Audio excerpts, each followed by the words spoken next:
Shorts counting হয়, watch time ভিডিওতে counting বড় আবার কি ওরা 365 দিন লাগে, 365 দিনের মধ্যে করতে হবে, নাহলে আবার মাইনাস হবে। নিতাই জয় গো জয় গো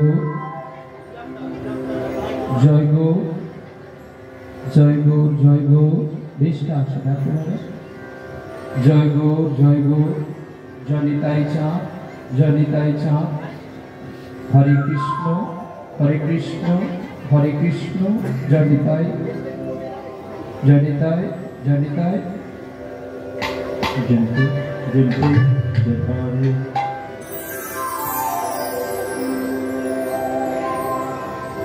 কৃষ্ণ নামে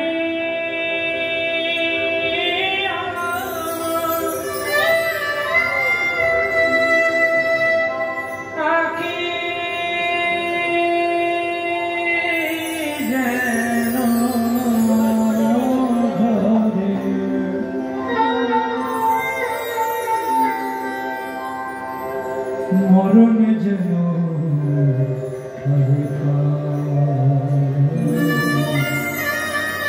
মরণে যেন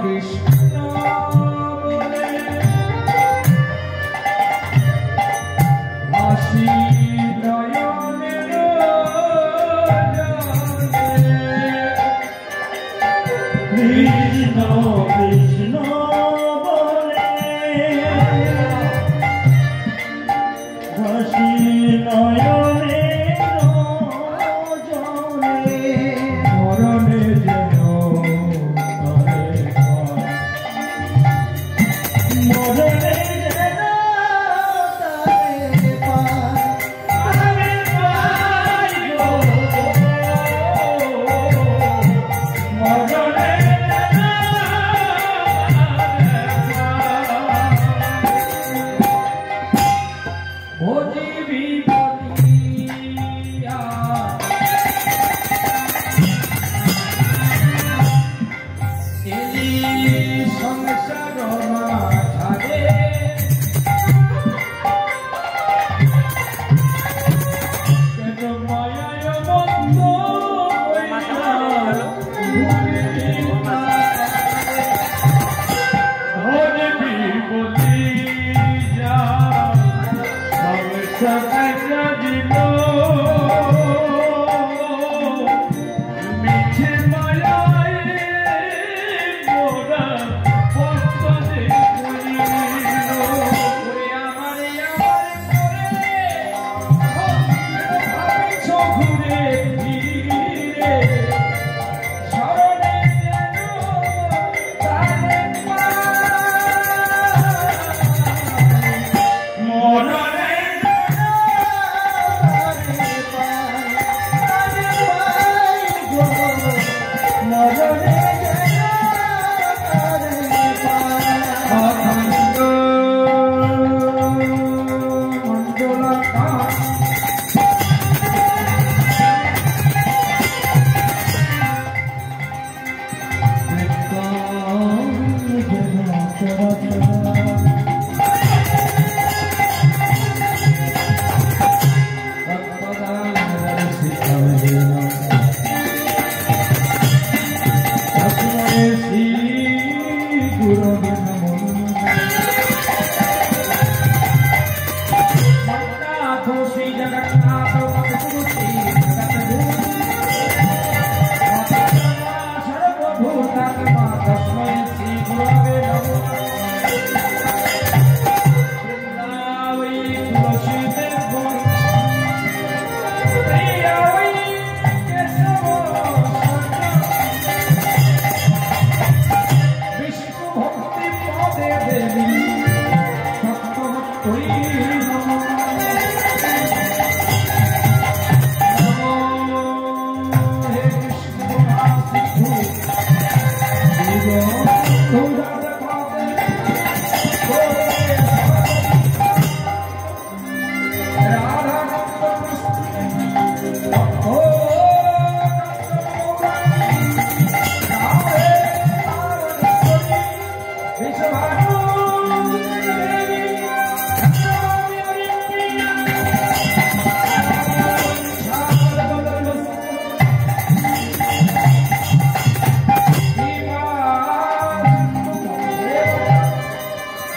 Come on, she go.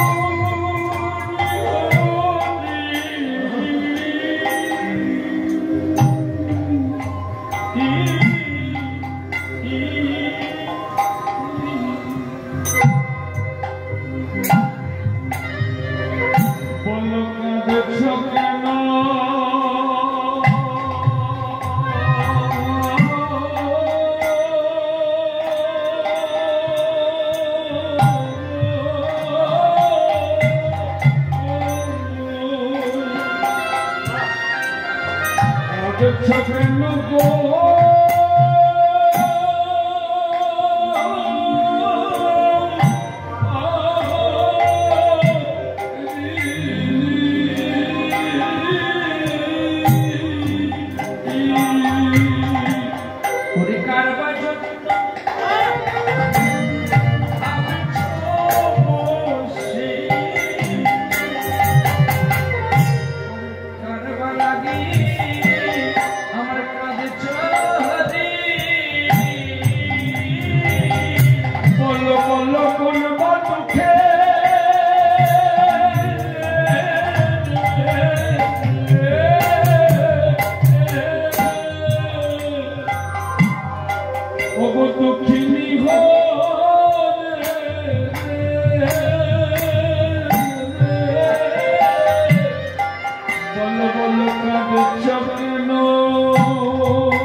जय गुरु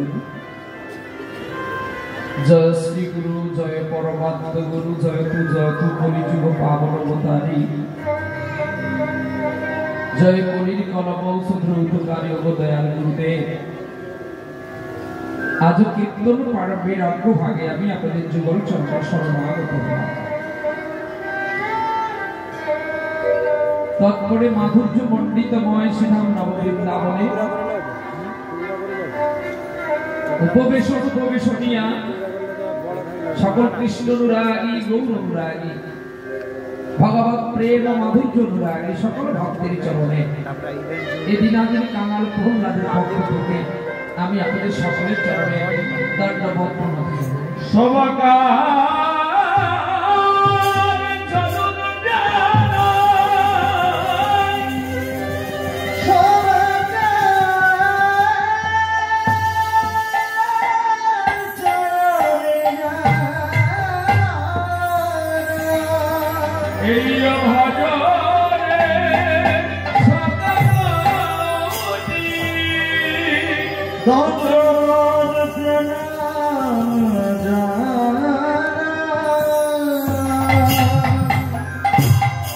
तत्परे प्रणति जानाई आमार भक्तिमती मायेदेर चरणे तत्परे प्रणाम जानाई आमार पितृगणेर चरणे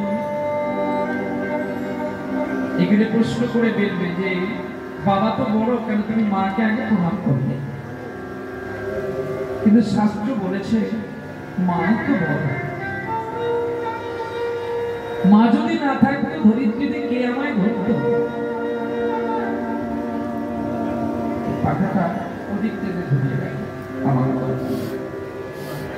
এই জগতে মাই বড় হয়, তাহলে কি বাবা ছোট না?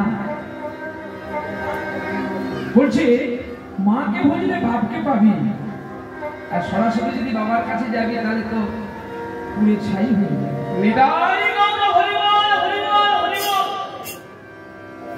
তাই মাই বড়, তারপরে পিতা, তারপরে প্রণতি জানাই আজকে যারা হরিসভা করেছেন তাদের গুরুজন ব্যক্তি যারা, আমার চেয়ে গুরুজন ব্যক্তিদের প্রণাম জানাই, আমার সমবয়সীদের আলিঙ্গন জানাই, আমার চেয়ে যারা বয়সে কনিষ্ঠ তাদের আশীর্বাদ জানাই। তোমাদের এই অনুষ্ঠান যুগ যুগ কি হয়ে যায়। তারপরে অনন্ত কোটি বৈষ্ণব, অনন্ত কোটি ব্রাহ্মণের চরণে অনন্ত কোটি প্রণাম। সকলের শেষে মহাপ্রভু তোমাকে তোমার বাড়ি সঙ্গে প্রণাম। কীর্তন বের করে দেওয়া রেগে উঠেছে ব্যক্তিটি, নারদ চুপ কর, তুই কীর্তন বন্ধ কর। আমার ভগবান এতই নিকৃষ্ট হয়েছে সকলের শেষে তাকে প্রণাম করলি, আমি নারদ ঢেকির বাহনে সেই ভক্তকে নিয়ে, এই অধমকে নিয়ে চলছে বৈকুণ্ঠে। বৈকুণ্ঠে গিয়ে বলছে প্রভু তুমি ঘুমিয়ে থেকো না, ওঠো জাগো।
সকলে সে তোমার জয় গান করছে, এটা আমি মেনে নিতে পারি না। তুমি যদি স্রষ্টা হও, তুমি যদি গোবিন্দ হও, তাহলে তোমাকে সকলে সে জয় গান করবে না? বলেছে ঠিক, তোমার বোঝাটা ভুল হয়ে গেছে। বলে কি করে?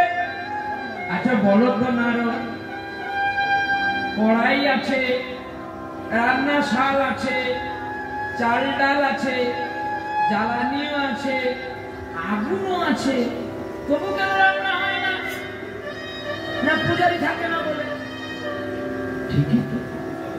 তাহলে যদি পূজারি না থাকে, এতজন আয়োজন আছে, আয়োজন না থাকলে শুধু পূজারিও কি করবে?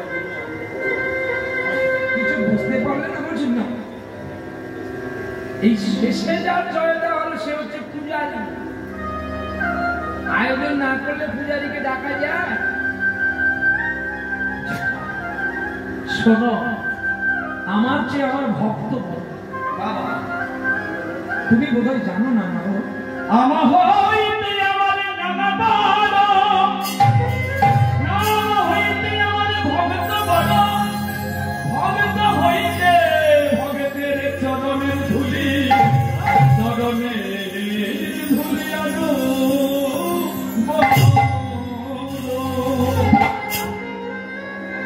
কি করে বড় আমাকে একটু বলতে হবে, শুধু বললে তো আর হবে না। তুমি বলে চলে গেলে আমি শুনে নেব, হবে না। ওর ভক্ত বড় বড় দেখাতে হবে। নারদ বসে আছে, সঙ্গে যে বলেছিল যে শেষে বৈষ্ণবের জয় দেওয়ার পরে, ব্রাহ্মণের জয় দেওয়ার পরে মহাপ্রভুর জয়,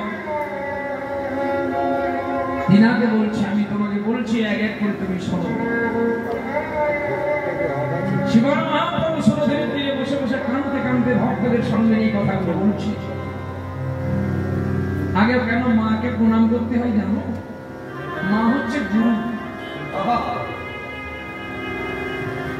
মা হচ্ছে গুরু। আমরা সকলে কিন্তু কৃষ্ণের দাস, আল্লাহর দাস, ভগবানের দাস, কিন্তু দাসটা করালো কে? একটা ব্যক্তি, তো সেই ব্যক্তি হচ্ছে গুরু। তাহলে গুরুর গুণ কতগুলো? 14টা গুণ থাকলে গুরু হওয়া। আরে বাবা, গুকারশ্চ অন্ধকার, গু শব্দটা হচ্ছে অন্ধকার, আর গুরু শব্দটা হচ্ছে আলো। যিনি গুরু হবে, তিনি যদি আলোর পথ দেখাতে না পারে, তাহলে কিন্তু তিনি গুরু হন।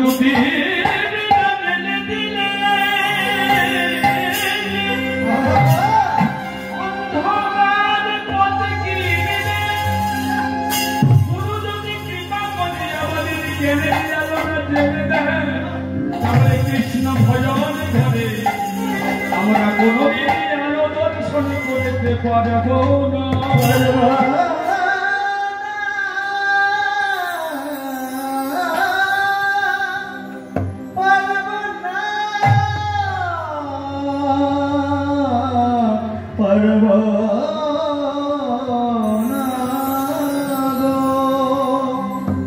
আচ্ছা, বিষ খেলে কি হয় মা? যদি কেউ বিষ খায় সে মারা যায়, আবার বিষ খেলে মানুষ বেঁচে যায়। কি কথা দেখো, বিষ খেলে আমরা সকলে জানি মারা যায়, বলি বিষ খেলে কি বেঁচে যায় কেউ? বলুন না, হ্যাঁ? বিষ খেলে মারা যায়, বিষ খেলে বাঁচে? বাঁচে। দেখো সত্য যদি হয় তোমরা হ্যাঁ বলবে, না না বলবে তুমি ভুল কীর্তন গাইছো। আজ যখন কাউকে সাপ কামড় দেয়, তাকে নিশ্চয়ই ভিটামিন ইনজেকশন দেওয়া হয় কি? যখন কাউকে সাপ কামড় দেয় তখন তারা ভিটামিন ইনজেকশন দিলেই তো বাঁচবে নাকি? হ্যাঁ, কি দায়? যে সাপ কামড়েছে তার চেয়ে বেশি বিষটাই প্রয়োগ করা হয়, তা না হলে ওই রোগীটি কিন্তু বাঁচবে না। তাহলে বিষে বিষে বিষক হয়। তাহলে গুরু এমন একটি বিষ দিয়েছে যে অন্ধকার গিয়ে আলো হয়েছে।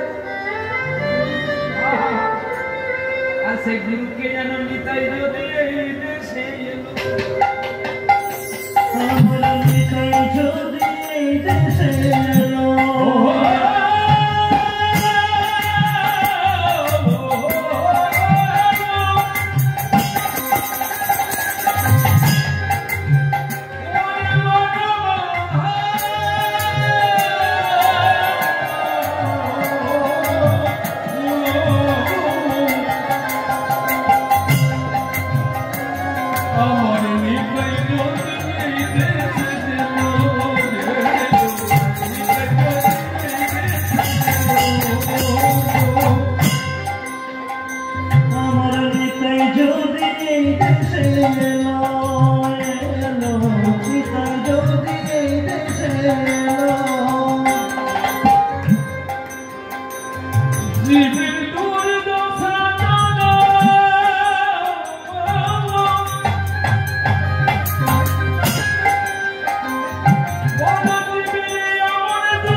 জীবের ভাগ্যে কি উদয় হলো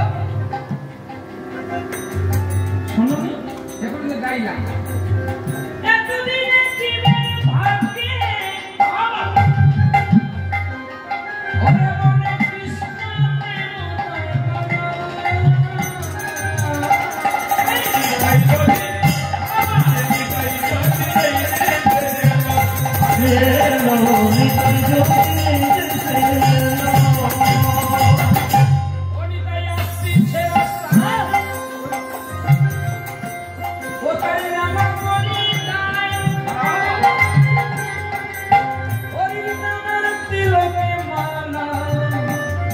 সেজে দুলছে রে গলায়, দুলছে রে গলায়।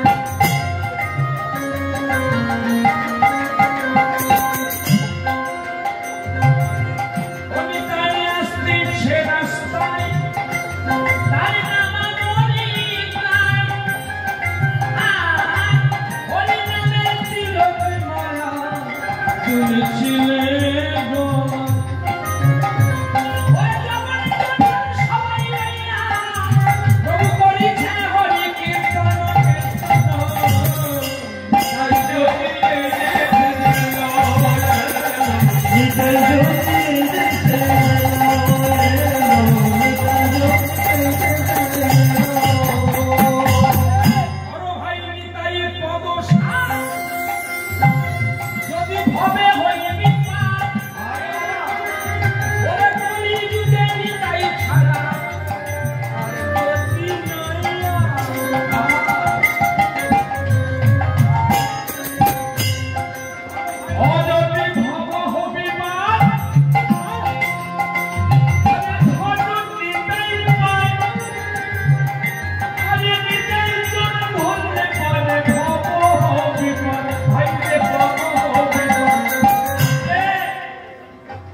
যদি খোদা বলে শুনে না, কৃষ্ণকে ডাকবেন না, গৌরকে ডাকবেন না।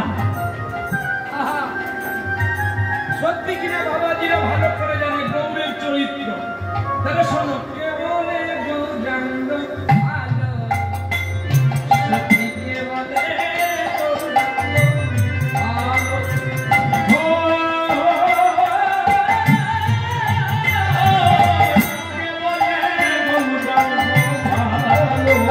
গৌরাঙ্গ ভালো।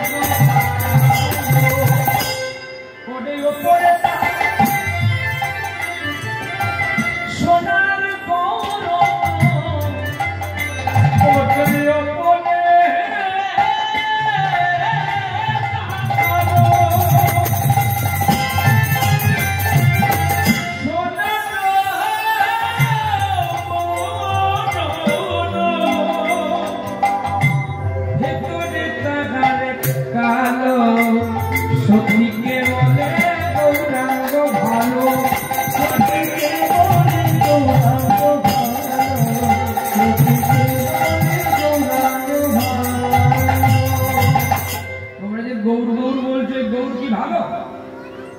এর উপরে তার সোনার বর্ণ, ভিতরে তাহার কালো। ওরে কে বলে গৌরাঙ্গ ভালো না? ভালো বলেছিল কে যেন রাধারানী, বলে পটেতে পটেতে লিখিয়ে দেখি, লেখাতে পটেতে আঁকা, আর গোবিন্দ যে দাঁড়িয়ে আছে তিন দিকে তিন বাবা। তোর যে গৌর ওর ঢং জানি, তিনটি বাঁ। আগে বাহিনী দেখিতে সুন্দর সরল, কেবল ওই পথে রই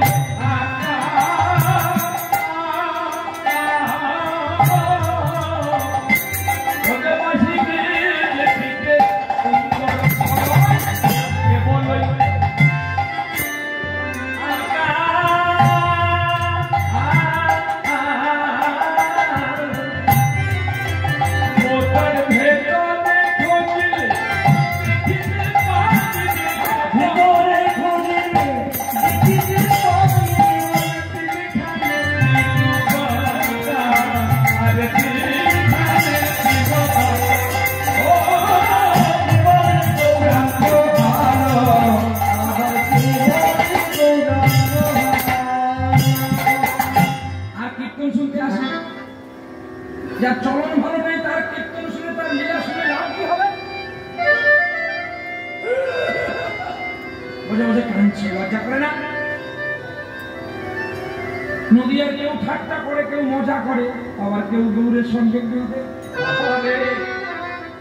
বলে আরে গৌর গৌর বলে আগে একজনকে ধর, তাহলে গৌরের কৃপা পাবি। এর হচ্ছে গৌর তত্ত্ব, গৌর লীলার কথা। কীর্তন করার আগে গৌর লীলা শুনতে হবে। কীর্তনের প্রবর্তক তো মহাপ্রভু। তাহলে এমন কথা শুনতে হবে যে কথা শুনলে আমাদের হৃদয় চিত্ত আনন্দিত লাভ হয়, আর আমরা কৃষ্ণ পথের অনুগামী হই। একটু আগে যে বাবু শোনা গান গাইলো আপনাদের কাছে, কৃষ্ণ কথা বলতে গিয়ে অনেক ভুল ত্রুটি হয়। আমার ছেলে মানুষ আমাকেও, আমি তো বুড়োর দোকানে পড়ে গেছি, এবারে যাওয়ার শুধু টুকলি গুছাচ্ছি, কবে গেলে টিকিট আসবে, ট্রেন লাগবে। তো এইবারে দেখো উনার বাবা মা কত ধন্য, যেমন সুসন্তান গর্ভে পেয়েছে। এই আসনটাকে সামান্য আসন ভাবতে নেই। কীর্তনিয়ার যে জায়গাতে দাঁড়ায় ওই আসনটা হচ্ছে ব্যাসাসন। শিলপাল সুখদেব গোস্বামী দাঁড়িয়েছিলেন পরীক্ষিত মহারাজকে হরিকথা শোনাতে। তাহলে যারা পরীক্ষিতকে হরিকথা শোনাতে যাবে তাদেরকে আগে সাত্বিক হতে হবে, তারা যেন প্রসাদী হয়, তবে তাদের কথা কাজ হবে। তা নাহলে সাপের গরল বিষের মতো তুলনা হবে। হরিনাম শুনে মানুষের মুক্তি কি হবে? মানুষ আরো রসা চলে যাবে। ঠিক তেমনি সন্তান যখন এই পথের পথিক, সন্তানকে ভালো করে বাবা মাকে গাইড করে এই পথের পথিক করে কি। আচ্ছা, কলকাতায় কলেরা হয়েছে হয়েছে শুনেছেন? আগে কলকাতায় কলেরা হয়েছিল কখন? যখন স্বামী বিবেকানন্দ দার্জিলিং এ গিয়েছিলেন গীতার সম্পর্কে কিছু প্রচার করার জন্য। ওই সময় শুনতে পেল যে কলকাতার মানুষের কলেরা হয়েছে। রাতের অন্ধকারে এক রাত্রে হেঁটে হেঁটে দার্জিলিং থেকে কলকাতা এসে গিয়েছিলেন স্বামী বিবেকানন্দ। এসে চাদরটা দিয়ে বলছে, যা যা যা, এমন দুষ্টুমি করতে নেই, চলে যা। আহা, কলেরাকে তাড়িয়ে দিয়ে বলছে, আর কোনোদিন তুই আমার কলকাতায় আসবি না। সাধুর আদর্শে কলকাতায় কলেরা মুক্তি হয়ে গেল। কলকাতা কলেরা মুক্তি হচ্ছে, কলকাতার মানুষের অন্তর থেকে কলেরা গেছে। কি গো, আজকে আমরা বৈষ্ণব সেজেছি, গুরুর দীক্ষা নিয়েছি, কিন্তু মন থেকে কি সেই সুদে টাকা খাটানোটা বন্ধ হয়েছে? বেটাই গৌর হরিবল হরিবল।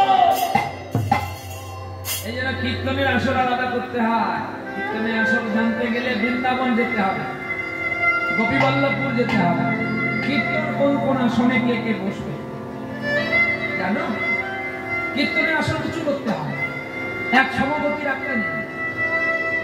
আর প্রথমে থাকবে বেশাসনে সুখদেব, তারপর থাকবে বৈষ্ণব মন্ডলী, তারপর থাকবে ভক্ত মন্ডলী।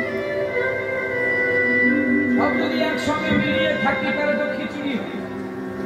আচ্ছা, খিচুড়ি সবাই খালি তো? হ্যাঁ, এই গরমে খিচুড়ি? কি গো, গরমে খিচুড়ি খাবে?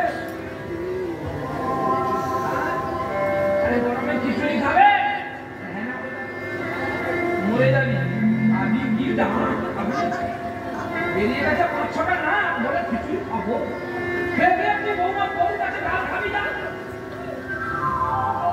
তোমার খিচুড়ি খেতে কে বলছিল? সেটাই দিতে হয়েছে, খাবার চেয়ে ওখানে জ্বালা বেশি যাচ্ছে। খাবি কি হাওড়ি ঝাঁঝে মরে যাচ্ছে। কি 2 দিন যদি তোমার জ্বর হয়, তোমার বাড়ির লোক কি বলবে? ভালো বলবে না, গালি দেবে। তোমার জ্বর হচ্ছে, আর কারোর জ্বর হয়নি, একটু কি ডিউটি করা যায়নি?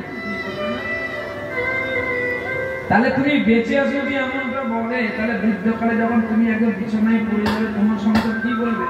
এই জঞ্জাল করলে ফাঁসি। নাকি ভুল বললাম? খারাপ লাগবে না? এগুলোই সত্য কথাগুলো, শুনতে খারাপ লাগবে কিন্তু অপ্রিয় সত্য কথা। ঠিক তেমনি আমাদের এই পার্থিব জগতে যদি তোরা গোবিন্দকে ভজন করবি, আগে গুরু হবে, সৎগুরু হতে হবে। বলে সৎগুরু জানলো কি করে? বলে জল খাবি ছানিয়া, জল ছেঁকে খাবি, আর গুরু দেখে করবি। বলে কেন? না, গুরুর সম্পর্ক আখ্যান দেখ। মহাপ্রভু বলছে ভক্তদেরকে, এবার দেখ, এখন একটা শিষ্য গেছে দীক্ষা নেবে, গুরুদেব বলছে আরে তুই তো দীক্ষা নিবি, তোর এখন সময় হবে, দাও না গো, তুমি দীক্ষাটা দিলেই আমি আমার কাজ শুরু হবে। কি কাজ শুরু করবি? প্রতি সপ্তাহে প্রতি মাসে যাবো ট্যাক্স ওরা বলতে নেই, তুমি একটু করো না কৃপা করে। ঠিক আছে, যা তোকে আমি দীক্ষা দেব, তবে দীক্ষা দিতে গেলে তো কিছু গুরু দক্ষিণা দিতে হয়। তো এখন তো গুরুদেব সকলে 500,000 টাকা করে নিয়ে দীক্ষা দিচ্ছে, তো তুই এক কাজ কর, তোর দেহের মধ্যে নিকৃষ্ট জিনিস যেটা তুই আমাকে সেটা দিবি, যা আমি তারপর তোকে দীক্ষা দেব। বাবা দুঃখ পেও না, গুরু কেমন দেখো। এই সময় শিষ্য এখন চতুর্দিকে ঘুরছে, যার কাছে যে আমার নিকৃষ্ট জিনিসকে কোনো কথাতে উত্তর দিতে পারছে না। একদিন গরমের দিনে সন্ধ্যা আগত, সূর্য যাও, মলত্যাগের বেগ বেশি। মলত্যাগ মানে জানো তো, পটি, পায়খানা। কি হাসি দেখো, এই জন্য পায়খানা করে নাই। খাওয়ায় শান্তি না, পটিতে শান্তি গো, সত্যি নিতাই গো ধরি। তো এখন কি করেছে ছেলে, এখন ফাঁকা মাঠে দক্ষিণা হাওয়া আসছে বলে, শুনো গো দক্ষিণা হাওয়া, আরাম করছে। ওমা, এই পায়খানা তাহলে নিকৃষ্ট, একেই নিয়ে গুরুদেবকে দেব। এইবারে পায়খানাকে যেই তুলতে গেছে, পায়খানা থেকে কথা বলছে,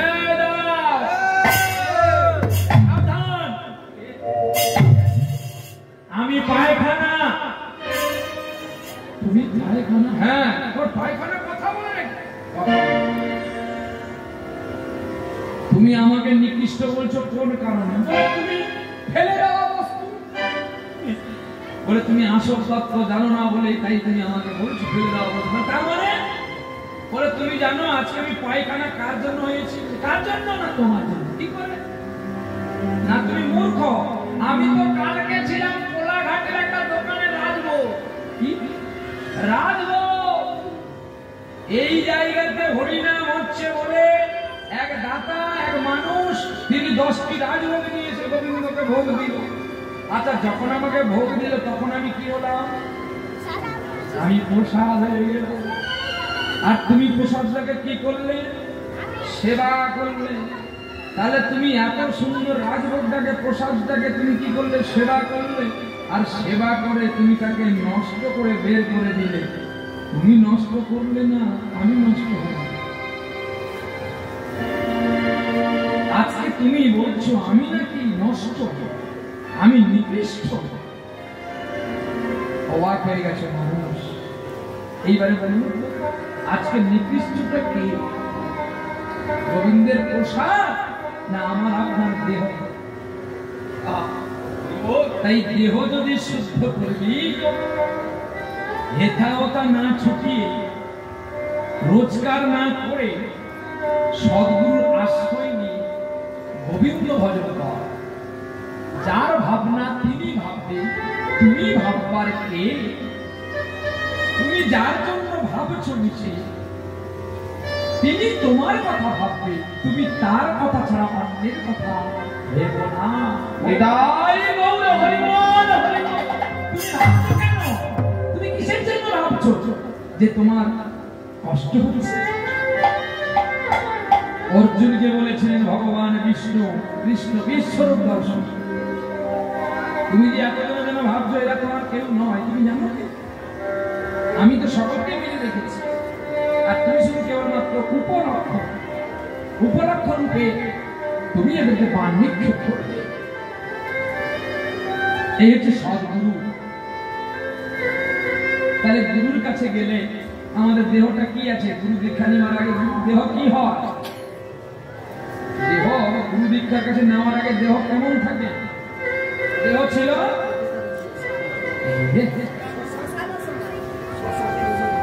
সত্যি শ্মশান। শ্মশানে কে থাকে? তাহলে দেহ যদি শ্মশান হয় তাহলে শ্মশান অপবিত্র কি? তাহলে তোমার দেহ যদি অপবিত্র হয় তাহলে তুমি কোন ধরবে কেন বলো? গান সকলে গায়, কিন্তু ব্যাখ্যা না জানলে গানের মাহাত্ম্য খুঁজে পাওয়া যায় না। কীর্তন সবাই করি, কিন্তু কীর্তনের তত্ত্ব রসটা ছেঁকে নিতে পারি না বলে তাই ওই টিউবওয়েলের জল খাই আর বেশি দিন লাস্টিং করি না।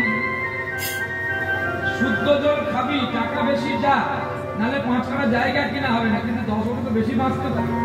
আর 10 বছর বেশি বাঁচলে তো ভগবানকে 10 বছর বেশি ডাকতে পারবি। কি বল? তাতে তো 10 কোটি টাকার সম্পত্তি কেনা হয়ে গেছে ওই গোলকে। এই জগতের সম্পত্তি কিনলে সব ছেড়ে দিয়ে পালিয়ে যেতে হবে, আর গোলকে যে সম্পত্তি কেনে সে সম্পত্তি অমর থাকে। সে সম্পত্তি সংযুক্ত প্রীতিকে গোবিন্দ সম্প্রীতি, আর সম্প্রীতি করতে গেলে সম্পত্তির সঙ্গে যোগাযোগ। টাইমে তখন হবে না তোমার নামে দলিল থাকে। দলিল না থাকলে তোমাকে এই জমিটা তুমি দখল করে মার খেতে হবে। তোমাকে তো দলিল দেখাতে হবে যেটা আমার আছে বলে। তোমাকে তো গুরু ধরতে হবে। গুরু না ধরলে তুমি সম্পত্তিটা পাবে কি করে? এই জন্য বলছে দুকারাষ্ট্র অন্ধকার দুকারাষ্ট্র তেজং। শ্যামানন্দ প্রভু দীক্ষা দিল রসিকানন্দকে, আর রসিকানন্দ দীক্ষা দিয়েছিল দুটি বাঘকে। শ্যামানন্দকে স্বয়ং দেবাদিদেব মহাদেব, রসিকানন্দকে শিবাস ঠাকুর, যিনি অবতীর্ণ হয়ে ছুটে আসলেন মেদিনীপুরের শিবাট গোপীবল্লভপুরে গুপ্ত বৃন্দ। এগুলো না জানলে যে আমাদের সাধন মডেলগুলো নষ্ট হয়ে যায়।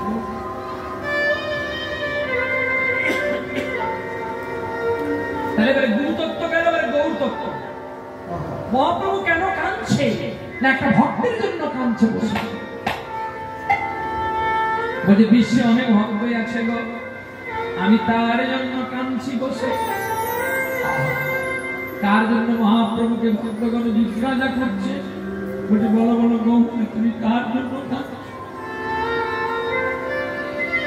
মহাপ্রভু বসে বসে কাঁদছে আর তার কথা ভাবছে গো। বলে যার নামে ভারতবর্ষ, যার নামে ধরিত্রীতে এলাম, সেই সুদামার জন্য আমার মন বড় কাঁদে।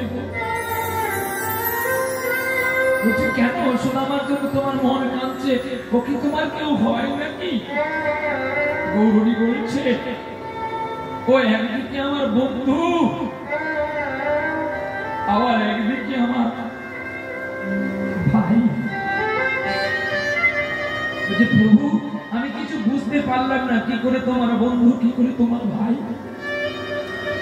জানো আমি যখন ত্রেতা যুগে দশরথের ঘরে জন্ম নিয়েছিলাম, 4 অংশে যখন আমি জন্ম নিয়ে এসেছিলাম,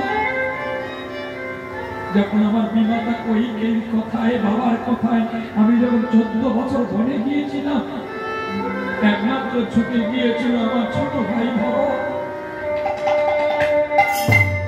কি আমার চরণ দুটি দড়িয়ে কেঁদে বলছে দাদা মা ভুল করেছে, তুমি চলো, তুমি ছাড়া যে আমি 5 দাদা। ভরতকে বলেছিল ভাই রামচন্দ্র বুঝিয়ে তোমার কাছে যেমন আমি দামি, আমার কাছে বাবা মাও তুমি দামি ভাই। পিতৃমাতৃ কর্তব্য পালন করা সন্তানের করণীয়।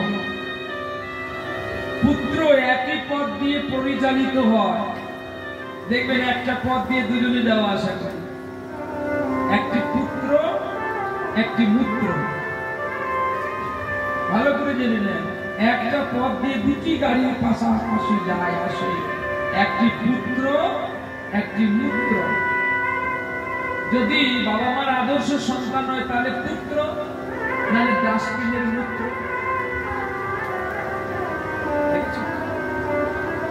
যদি সন্তান হয়ে আমার 15 পুরুষকে 14 পুরুষকে মুক্তি না করাতে পারলাম, আমি মূত্র, আর নাহলে আমি পুত্র।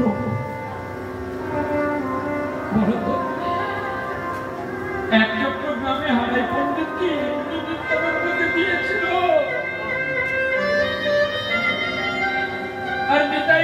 যুগের রূপে কি কেন পালিয়ে কিছু তার 14 পুরুষকে মুক্তি করাবে বলে সাধু তত্ত্ব শুনতে হয়। তাই ওর সঙ্গে আমার এমন সম্পর্ক হয়ে গিয়েছিল। ওই ভরত যখন আমার কাছে কেঁদেছিল, আমাকে বলেছিল, দাদা এ জন্মে যখন আমি তোমাকে পেলাম না, আমার মা হতে যখন তুমি বনবাস কাটালে, আমাকে একটা বর দাও না গো।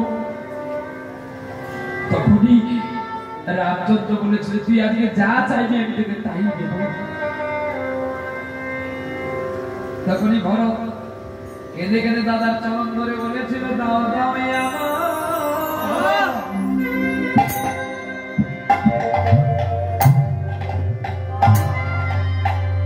আমায় সেই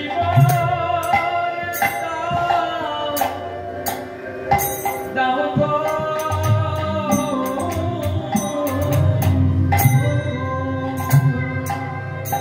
দাদা গো।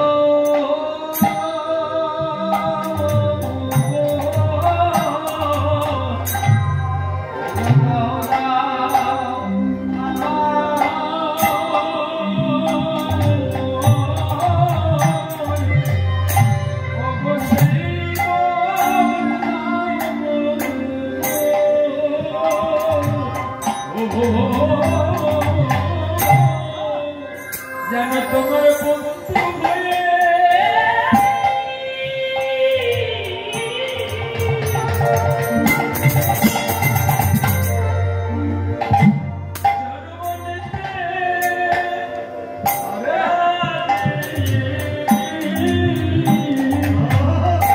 অবশ্যই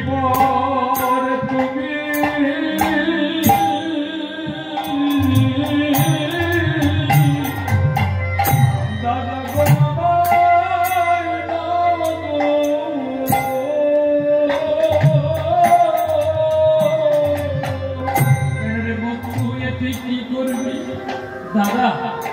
আমার মায়ের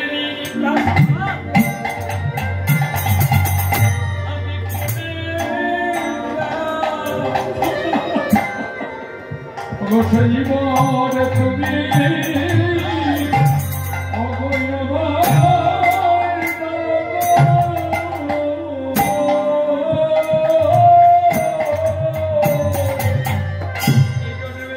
পাদুকা সেবা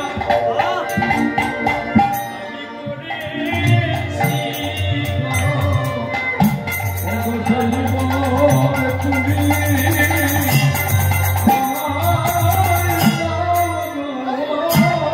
আজ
আজ তারই জন্য আমার হৃদয় মন প্রাণ কাঁদছে কৃষ্ণ ভক্ত শ্রীরামের জন্য।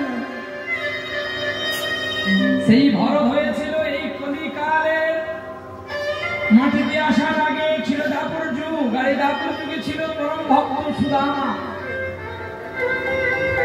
সুদামা সর্বস্ব ত্যাগ করেছিল কৃষ্ণকে পাওয়ার জন্য, আর আমরা কৃষ্ণ নাম নিয়ে সকল কিছু ত্যাগ করি অর্থ পাওয়ার জন্য। তাহলে দুজনে কি আর এক হবো? একজন গোবিন্দকে পাওয়ার জন্য পাগল হয়, আর একজন ভোগ বিলাসের জন্য পাগল হয়, দুজনে কিন্তু এক নয়। জন্ম মানুষের আসল পরিচয় নয়, কর্ম মানুষের আসল পরিচয়।